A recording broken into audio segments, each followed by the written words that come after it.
జీవితాంతము వరకు నీకే సేవ సల్పుదునంటిని, నీవు నాతో నుండి ధైర్యము నిచ్చి నడుపుము రక్షకా. జీవితాంతము వరకు నీకే సేవ సల్పుదునంటిని.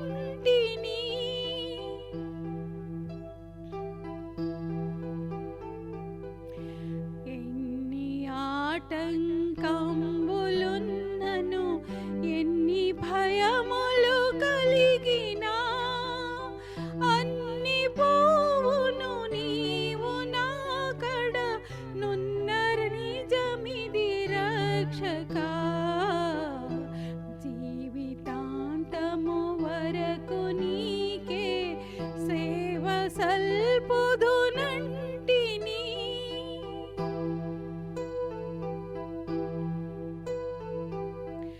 అన్ని వేళల నీవు చెంతని ఉన్న అనుభవమీయవే, తిన్నగా నీ మార్గమందున చేరి నడచెద రక్షకా. జీవితాంతము వరకు నీకే సేవ సల్పుదునంటిని.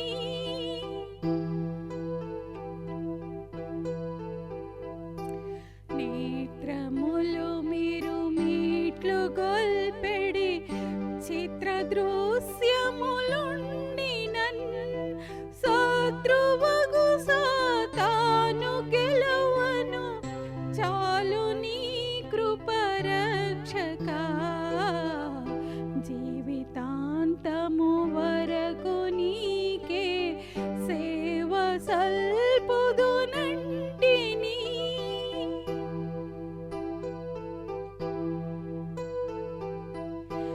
నాదు హృదయమునందు వెలుపట ఆవరించిన శత్రులన్ చెదరగొట్టుము, రూపుమాపుము శీఘ్రముగా నా రక్షకా. జీవితాంతము వరకు నీకే సేవ సల్పుదునంటిని.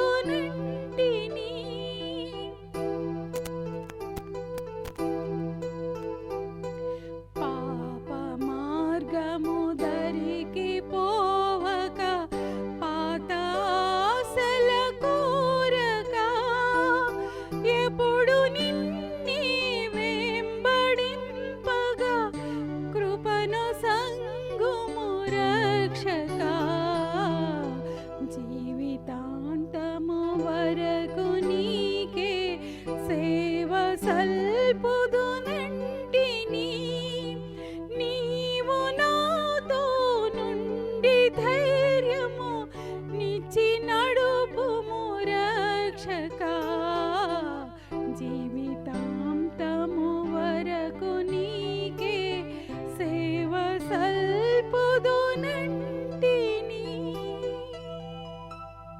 ఒక దివ్యమైన సంగతితో నా హృదయము ఉప్పొంగుచున్నది.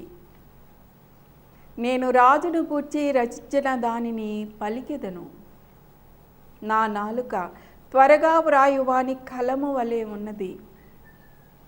అవును, ఎన్ని ఎన్ని ఎన్ని సంగతులు నా ప్రభువు, నా రాజు నా హృదయంలో, నా జీవితంలో చేశారు.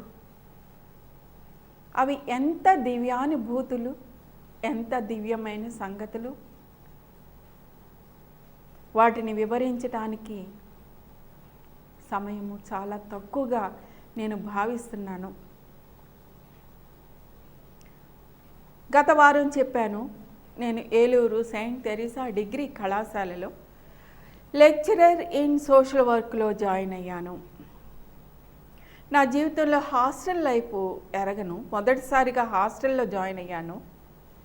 మా ఇంట్లో పెద్ద కుమార్తెగా నాకు చాలా గారాబంగా ఉంచేవాళ్ళు, నా ఇష్టము అన్నీ. ఇక్కడ మిగిలిన వారి ఇష్టాలకు అనుకూలంగా బ్రతకాలి, అడ్జస్ట్ కావడానికి చాలా రోజులు పట్టింది. ఇక్కడ జీవితంలో కూడా చాలా పరీక్షలు ఎదుర్కొన్నాను, చాలా జటిలమైన పరీక్షలు, చిన్న చిన్న పరీక్షలు, ఒక్కోసారి గొప్ప విజయాలు, అంతలోనే పతనంలోకి తోసే శోధనలు. నా ఫైనల్ ఇయర్ స్టూడెంట్స్కి నాకు 2 సంవత్సరాల తేడా ఉండేది. క్లాసులో 40 మందికి పైగా ఉండేవారు. అందులో కొంతమంది బహుగడుగ్గాయలు.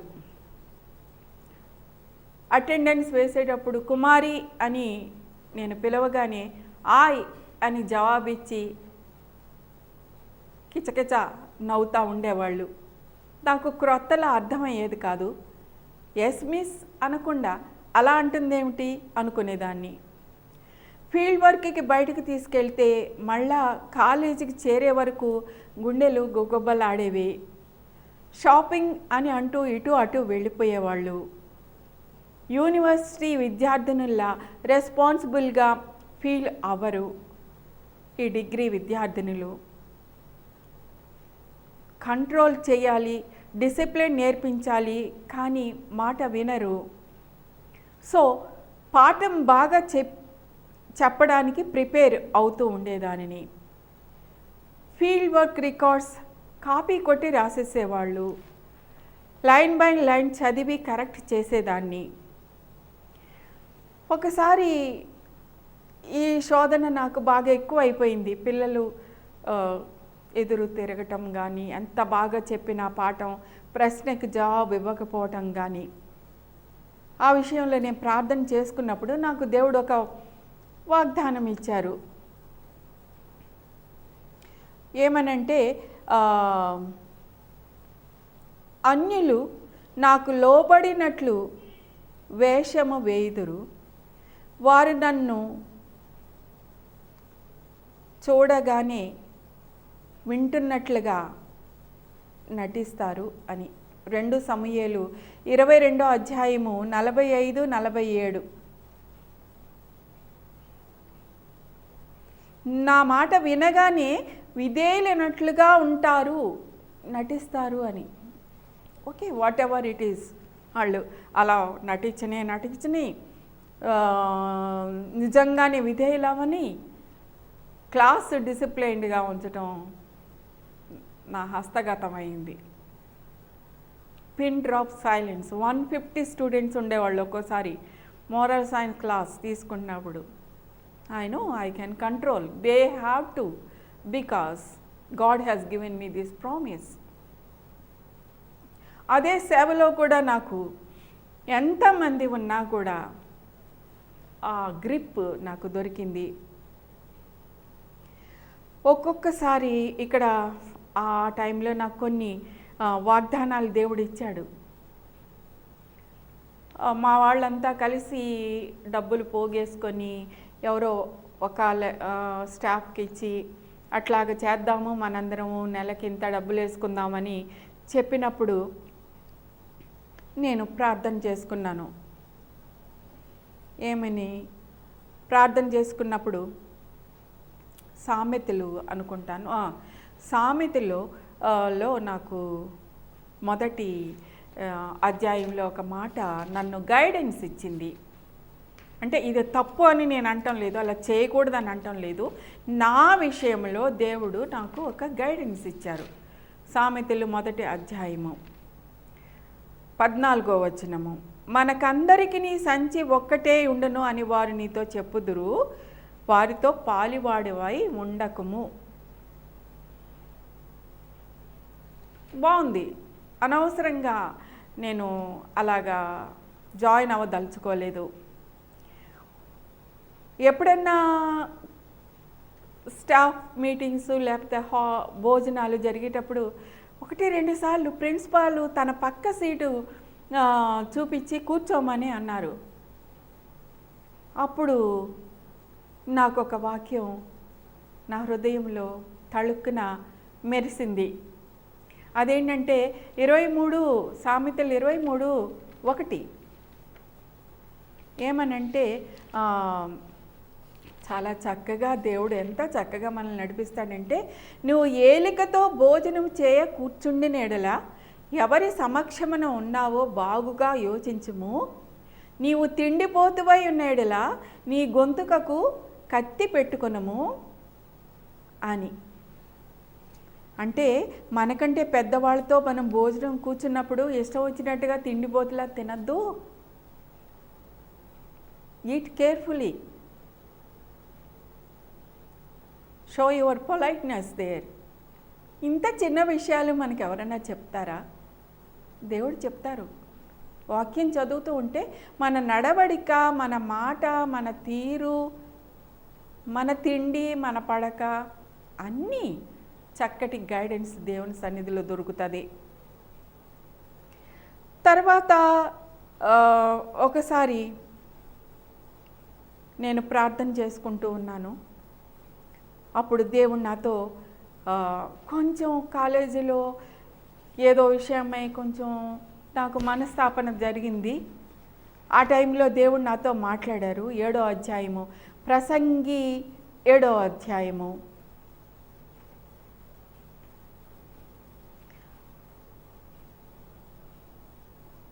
10వ అధ్యాయము 10వ అధ్యాయంలో ఎంత చక్కని మాట దొరికిందంటే 14వ వచనము. ఏలువాడు నీ మీద కోపపడిన ఎడల నీ ఉద్యోగం నుండి నీవు తొలగిపోకుము. అబ్బా, ఎంతమంది అండి ఏదో బాస్ తిట్టాడని ఉద్యోగం మానేసేవాళ్ళు, ఏదో ప్రాబ్లం వచ్చిందని ఉద్యోగం రిజైన్ చేసి గర్వంగా బయటికి వెళ్ళేవాళ్ళు చాలామందిని నేను చూశాను ఆ తర్వాత. కానీ నా ప్రభు నాకు ఒక చక్కని మార్గదర్శకం, ఒక గైడెన్స్, ఒక ప్రియ స్నేహితుడిగా, తండ్రిగా నాకు చెప్తూ వచ్చారు. ఏలువాడు నీ మీద కోపపడిన ఎడల నీ ఉద్యోగము నుండి నీవు తొలగిపోకుము, ఉద్యోగము నుండి తొలగిపోకుము. ఎంత చక్కని మాట.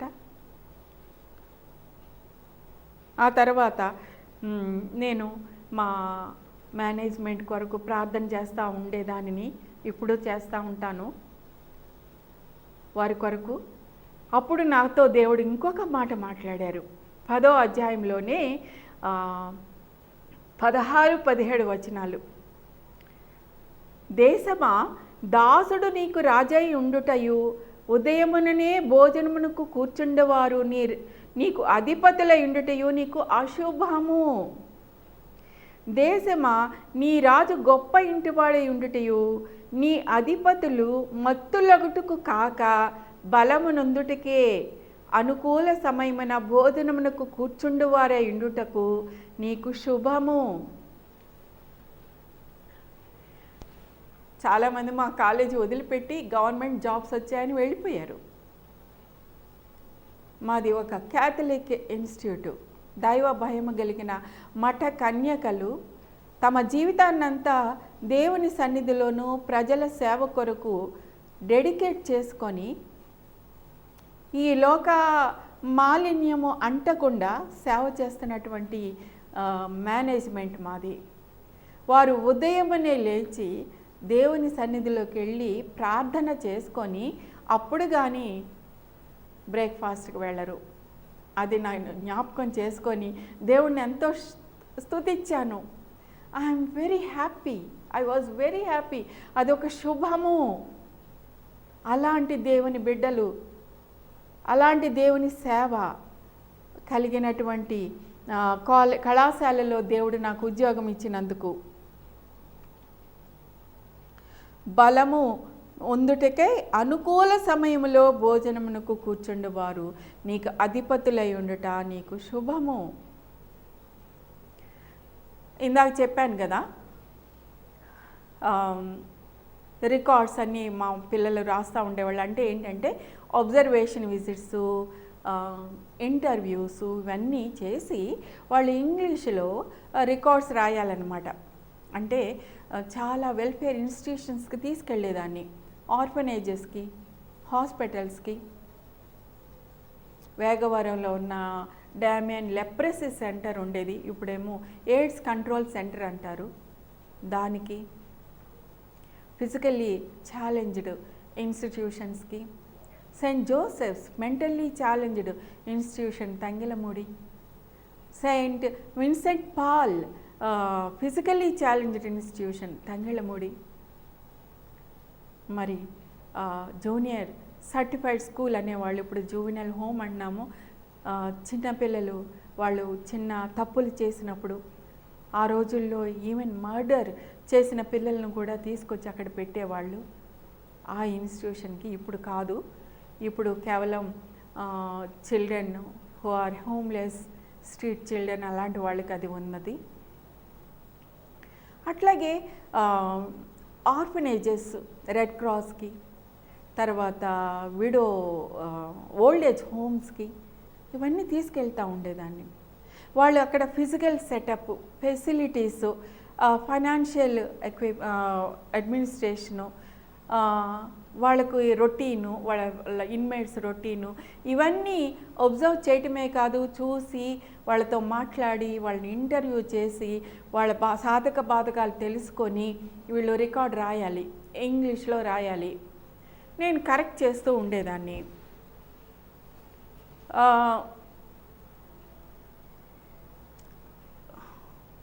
నేను కరెక్ట్ చేస్తూ ఒకరిద్దరికి గుడ్, ఎక్సలెంట్ అని రిమార్క్ రాశాను. నా ఒక అసెస్మెంట్ అనాలిసిస్ ఏంటంటే, వాళ్ళు చెప్పాలనుకున్న భావము, వాళ్ళు పెట్టిన డెడికేషను వర్క్లో, మాటల్లో అక్కడ ఉండాలి, కాన్సెప్ట్ అక్కడికి రావాలి. అంతేకాదు social work, case work, group work, community organisation, ఈ ప్రిన్సిపల్స్ అప్లై చేస్తూ వాళ్ళు రిపోర్ట్ రాయాలి. దానికి నేను మార్క్స్ ఇవ్వటం జరిగేది. అయితే ఒక ఇంగ్లీష్ ప్రొఫెసర్ ఆయన ఈ గుడ్, ఎక్సలెంట్ అని రాశానని నా మీద ఒక అభియోగం మోపి ప్రిన్సిపాల్కే కంప్లైంట్ ఇచ్చారు. ఆ ఇంగ్లీషు లాంగ్వేజ్ ఎన్నో గ్రామర్ మిస్టేక్స్, ఎన్నో స్పెల్లింగ్ మిస్టేక్స్ ఉండగా ఈ అమ్మాయి వాళ్ళకి ఎలాగ గుడ్ అండ్ ఎక్సలెంట్ అని ఇచ్చింది, ఈ అమ్మాయికి అసలు ఇంగ్లీష్ వచ్చా రాక అన్నది ఆయన అభియోగం. అర్థం లేదు. ప్రిన్సిపాల్ పిలిచారు, ఆయన కూడా అక్కడే కూర్చొని ఉన్నారు. ముందుగా నేను అసలు ఈ విషయం ఊహించలేదు, ఎందుకంటే నా క్లాసులో వారానికి 40 రికార్డ్స్ నేను దిద్దేదాన్ని.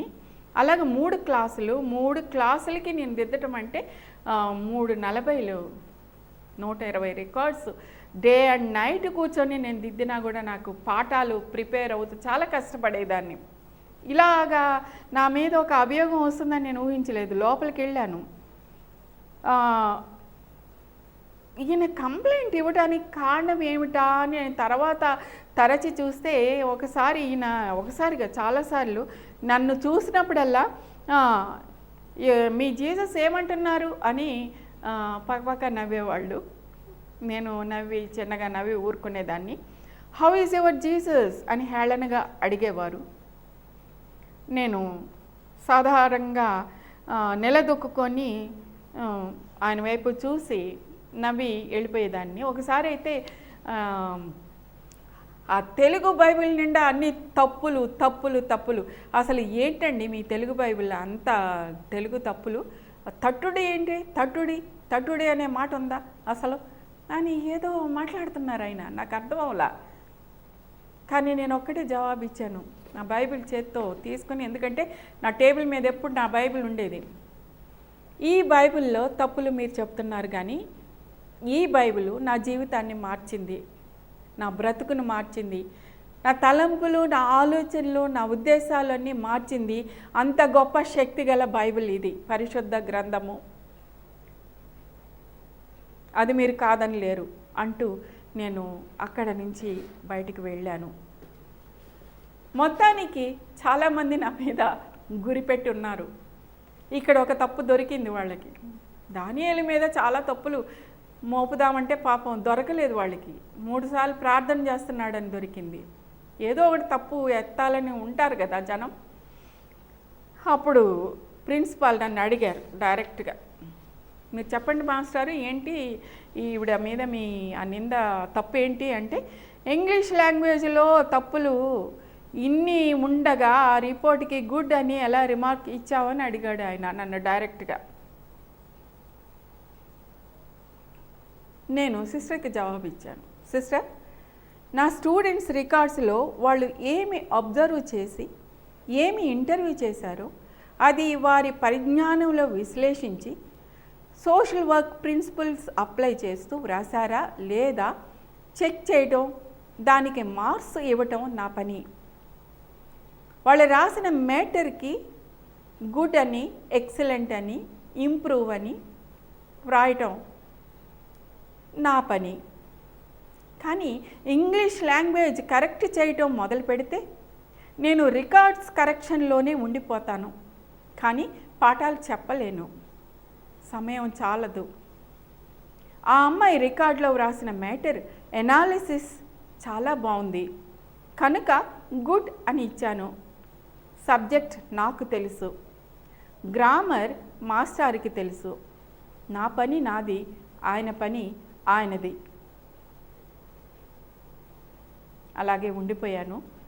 సిస్టర్ ప్రిన్సిపాల్ నా వైపు అలానే చూస్తూ ఉన్నారు. ఆయన కూడా నిశ్శబ్దంగా ఉన్నారు.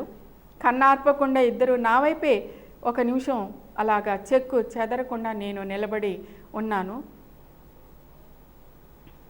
చూడండి, సరైన ప్రత్యుత్తరం ఇవ్వటం ఒక వెండి పళ్ళెంలో బంగారు పళ్ళు అమర్చి ఇచ్చినంత అందంగా ఉంటుంది. ఆవిడ ఎస్ యూ కెన్ గో అన్నారు. థ్యాంక్ యూ అని ఇద్దరి వైపు చూసి చెప్పి వచ్చేసాను.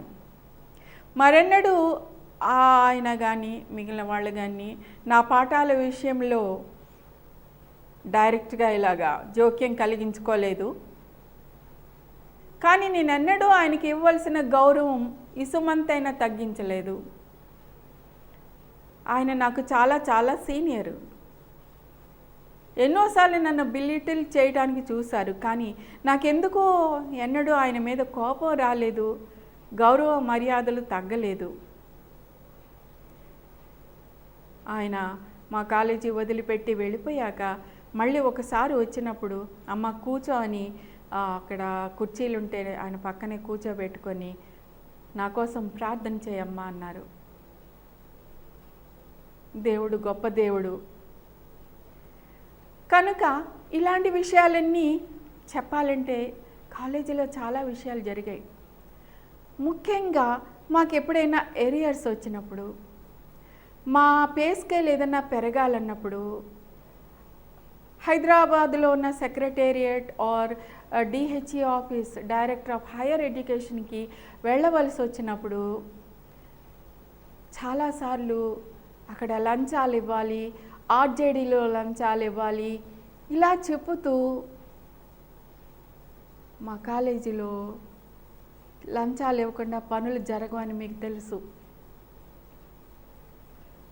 వాటిల్లో పాలు పంపులు పొందాలని నన్ను ఒత్తిడి చేసినప్పుడు నేను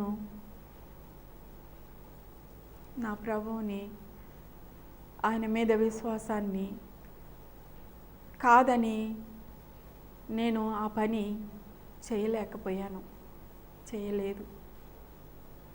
దానివల్ల నాకు చాలా ఇబ్బందులు, చాలా గొడవలు, చాలా తొందరలు వచ్చాయి. కానీ వాటన్నిటిలో దేవుడు జయము ఇవ్వటమే కాదు, నాకు గొప్ప ఆశీర్వాదాలు ఇచ్చారు. అద్భుతంగా ఆ సిట్యుయేషన్ని నాకు చాలా గొప్ప దీవెనలుగా చేశారు. 76 నుంచి ప్రారంభమైనటువంటి ఈ ప్రాబ్లము 2014 మార్చి వరకు కొనసాగుతూనే వచ్చాయి. ఒక్క ఇన్సిడెంట్ కాదు ఇది, రకరకాల ఇన్సిడెంట్స్. అన్ని లంచాలు ఇవ్వాలి, పనులు జరుగుతాయన్నవే. లంచం పుచ్చుకోవడమే పాపం అనుకుంటున్నారేమో, కాదు, లంచం ఇవ్వటం కూడా పాపమే. ప్రభు చెప్పారు, ఒకడు దేవునికి సిరికి దాసుడుగా ఉండలేడు. నా పర్సులో ఉన్నాయి డబ్బులు, అవి తీసి నేను ఇస్తే పని అయిపోతుంది. నా విశ్వాసం దేవుని మీద, సిరి మీద. నన్ను నేను పరీక్షించుకున్నప్పుడు నేను ఆ పని చేయలేకపోయాను. ఆ సంఘటనలు దేవుని చిత్తమైతే ముందు వారాల్లో మీతో పంచుకోవడానికి ప్రయత్నం చేస్తాను. నా కొరకు ప్రార్థన చేయండి. ఇక్కడ స్క్రీన్ మీద నా నెంబర్ కనిపిస్తుంది, 9490434100. మీరు మీ ప్రార్థన అవసరతలు నాకు తెలియచేయండి. దేవుని కృపను బట్టి ప్రార్థిస్తాను. అయితే పర్సనల్ ఇంటర్వ్యూస్కి నాకు ఇష్టం లేదు, నేను కలవను. ప్రార్థన మటుకు చేస్తాను. మీరు దేవుని యొక్క గొప్ప కార్యాలు వింటున్నారు, మీ యొక్క అవసరతలు నాకు తెలియచేయండి. దేవుడు మిమ్మల్ని దీవించునుగాక. ప్రార్థన చేసుకుందాం. మహాగణుడైన మా ప్రభువా, గొప్ప దేవా, నీకు వందనాలు, స్తుతులు, స్తోత్రములు. మీరు మాకు ఇచ్చినటువంటి మంచి సమయం కొరకు వందనములు. అనేక విషయాలు, మీరు చేసినటువంటి గొప్ప కార్యములు మేము మరలా తరచి ఆలోచించి మిమ్మల్ని స్తుతిస్తున్నాం ప్రభువా. తండ్రి, మీ కృపల కొరకు మరి ఒకసారి వందనాలు చెల్లించుకుంటున్నాం. విశ్వాసమును బలపరచండి. వినుచున్న వారి విశ్వాసము బలపరచండి. సాక్ష్యము చెప్పాక నా విశ్వాసమును బలపరచండి. మీ సన్నిధి మాకు మెండుగా దయచేయమని యేసు పరిశుద్ధ నామమును అడిగి వేడుకొంచున్నాను తండ్రి. ఆమెన్.